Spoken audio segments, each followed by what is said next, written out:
It looks as though the government has won a UK-wide temporary customs arrangement that could come into force after the transition if there's no deal ready on the future relationship that prevents a hard Irish border. The EU has slapped terms on that, conforming to EU rules on competition and state aid as they change, and respecting minimum standards on the environment, labour laws and taxation. And the EU's insisted the UK can't just walk out whenever it likes. Unlike the rest of the UK, Northern Ireland looks like it'll be aligned to single market rules concerning goods and food, and will obey the full Union Customs Code. The Conservatives with the DUP at full strength have 327 votes. That's a majority of 7 past the critical 320 winning post. But Theresa May's ranks are depleted if the DUP's 10 MPs refuse to side with her.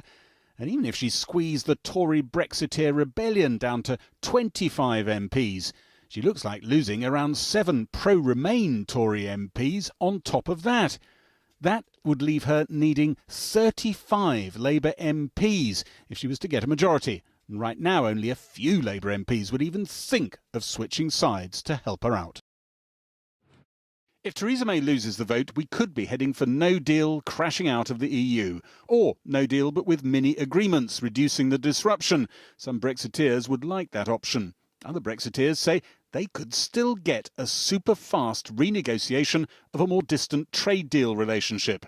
The Labour leadership would try at this point to stop any of those options with a general election. Quite a few Labour and some Tory MPs say this is when a second referendum should be called. Theresa May could simply call the Commons vote again on the same deal. Some think she could call it on a different, softer Brexit deal.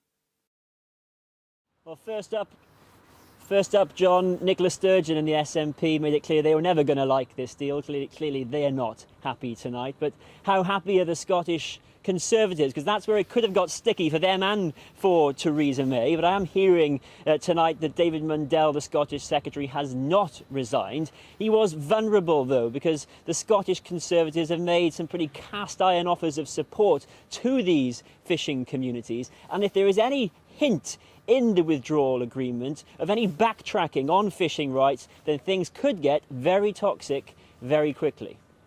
Does this agreement meet your needs? David Mundell, the Scottish Secretary, one of those on resignation watch tonight. He was in Downing Street earlier along with a letter signed by all 13 Scottish Tory MPs. It said they couldn't support an agreement with the EU that would prevent the UK from independently negotiating access and quota shares. In other words, taking back control. He and Scottish Tory leader Ruth Davidson have already said they couldn't support any deal that meant a different status for Northern Ireland. On both fronts, if they're true to their word, will they stay in their jobs? Will their MPs vote against the government? Scotland's First Minister, angered not to have been consulted by the Prime Minister before today's Cabinet meeting, said any special deal for Northern Ireland should come Scotland's way too.